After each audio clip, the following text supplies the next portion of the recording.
Welcome to the deep dive. We sift through insights, stacks of them really, and pull out the most valuable bits for you. That's a mission. And today, we're plunging into a topic that, well, everyone talks about, but maybe few truly grasp self-care. It's thrown around a lot. Exactly. You probably think, bubble baths, treating yourself, but that's just scratching the surface. Barely even that sometimes. Right. So our mission today is to get past those common ideas, those misconceptions, and explore the real breadth, the depth of genuinely caring for yourself. We're using insights from The Art of Self-Care, a piece's guide to wellness. It does a great job condensing a guide to beginning self-care by therapy in a nutshell. A really solid source. Our goal, to give you practical, actionable strategies, things that can lead to a richer life, not just, temporary comfort. And moving from that sort of fleeting indulgence to a real sustained way of living. Yeah. That's why this is so vital. Absolutely. Because in this always-on world we live in, understanding and actually doing self-care isn't just nice. It's fundamental. It really is. So what we're going to unpack is a structured, kind of comprehensive framework. It lifts self-care from something vague, maybe simplistic, into a powerful tool for resilience, for well-being. Okay, let's unpack that core idea then. The source defines self-care as, and this is key, anything that helps you move toward a rich and meaningful life. That's a broad definition. It really is, isn't it? It immediately shifts things. It's not just treating yourself, it's foundational, ongoing. Yeah, it's a journey, not just a quick fix. Exactly. And when the source says rich and meaningful life, it really means like your entire flourishing. Okay. We're talking cultivating inner peace, building resilience deep down, proactively supporting your mental health, your emotional health. So it flips the script. It's not just reacting when you're burnt out. Precisely. It's proactive, a continuous strategy for thriving, making choices consistently that align with your long-term health, your genuine happiness, moving you forward. Right, not just patching things up after the fact. Not just patching things up. So the challenge then is, okay, how do we grasp something so big, so sort of all-encompassing? Yeah, where do you even start? Well, our source gives us this great mnemonic device, PIECES, P-I-E-C-E-S. Easy to remember. It breaks self-care down into these distinct areas, these categories.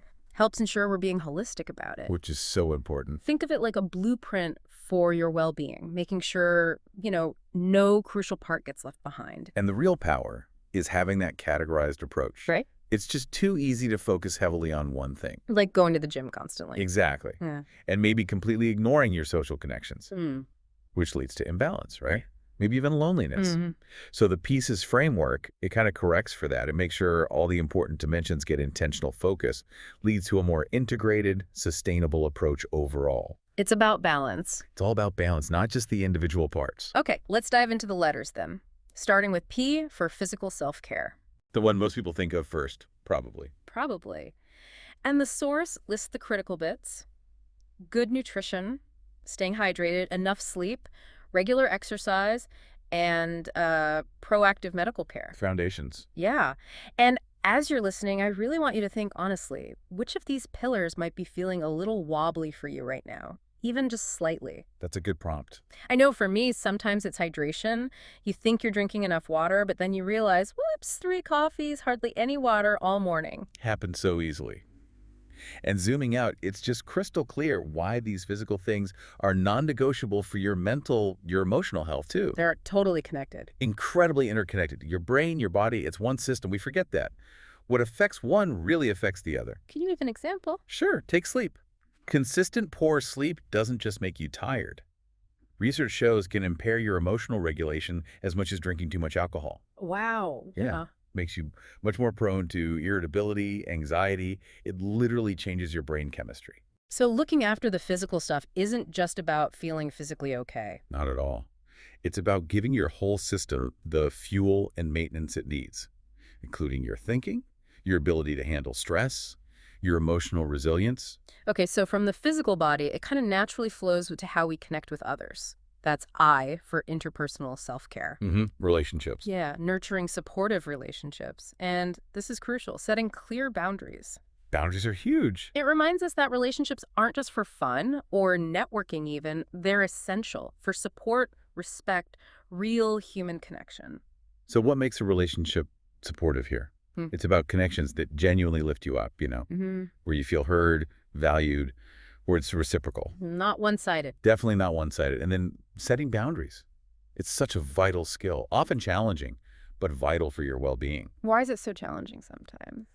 Well, fear of conflict, maybe, Mm. or disappointing someone. Mm. But without clear boundaries, emotional boundaries, time boundaries, even good relationships can become draining.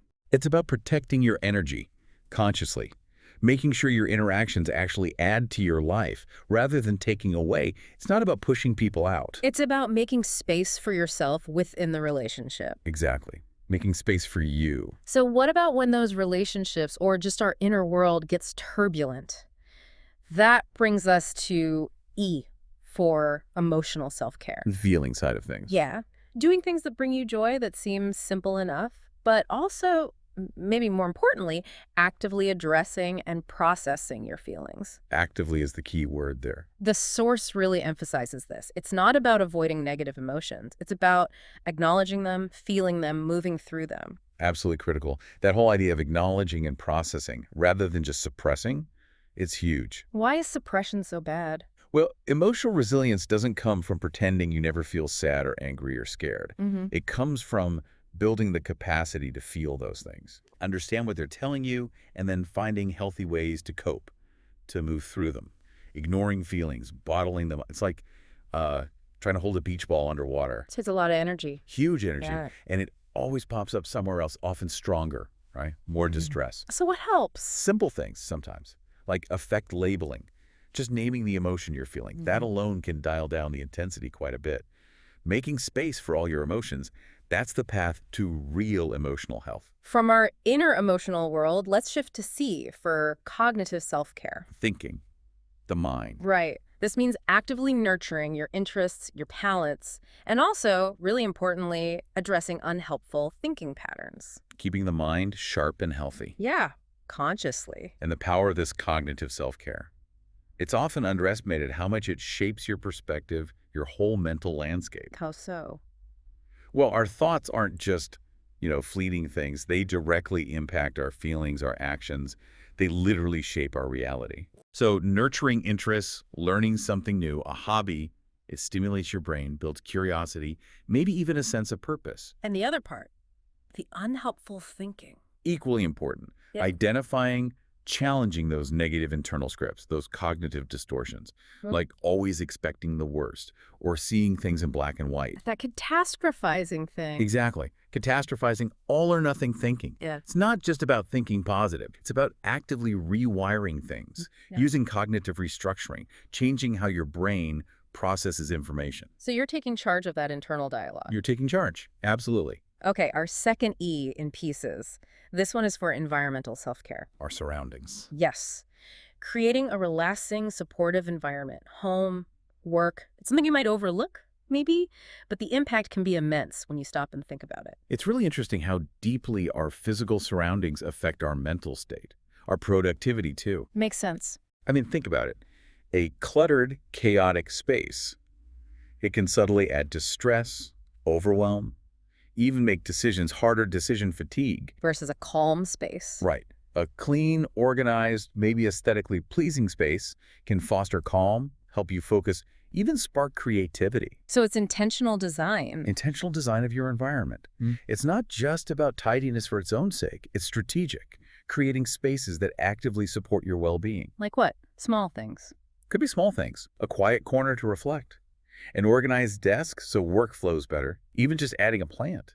These small changes can have surprisingly big effects. Okay, last letter. S for spiritual self-care. Mm-hmm. The source defines this as aligning your thoughts and actions with your values.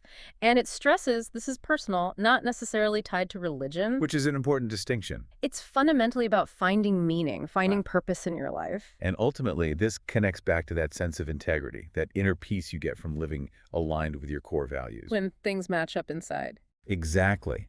When your actions, your decisions, your thoughts reflect what you truly believe in. It creates this powerful internal coherence. Less inner conflict. Like an anchor. It really acts like an anchor. Helps you navigate life with more clarity, more resilience, even when things outside are challenging. This spiritual dimension, it gives a sense of purpose, belonging, That's incredibly grounding, whatever your personal beliefs are. It's about what gives your life meaning. Precisely. Your meaning. So we've got this fantastic pieces framework, comprehensive, but the big question is always, how do we actually do it? Yeah, the practical side. Our source has some really down-to-earth tips for weaving self-care into daily life. Start incredibly small, simplify tasks. Sounds almost too simple. It does, but sometimes the simplest advice is the most powerful, isn't it? Absolutely. And there's a key reason why those small steps work so well for building habits, for avoiding that feeling of overwhelm. Tell us more. Well, if you try to change everything at once, like, I'm going to do an hour of self-care every single day starting now, it feels huge, daunting. Resistance kicks in fast. Yeah, I can see that. But simplify it.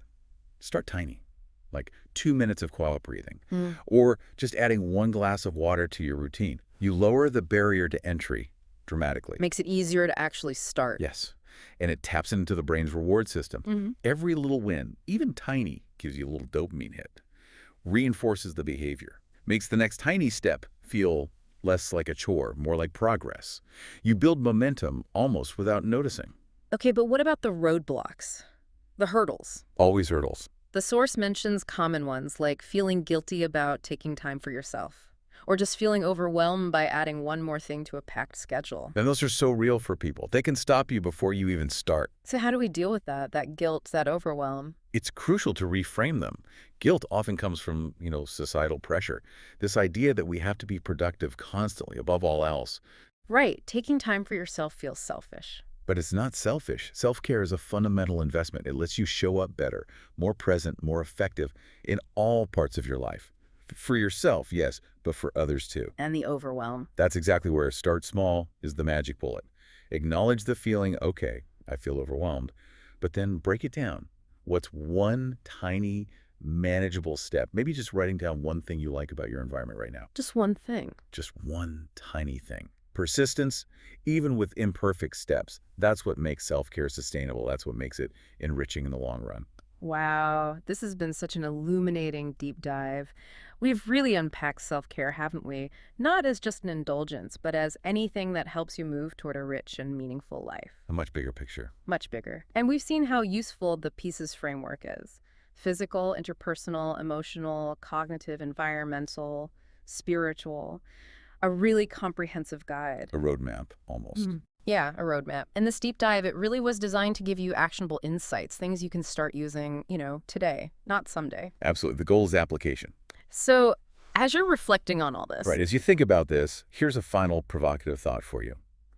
If self-care truly is anything that helps you move toward that rich and meaningful life, what is one single small piece from this framework, just one, that you can intentionally pick up or maybe refine starting today? Just one piece. Just one. Which one will have the biggest, most positive ripple effect on your overall well-being right now? Think about that. Choose one.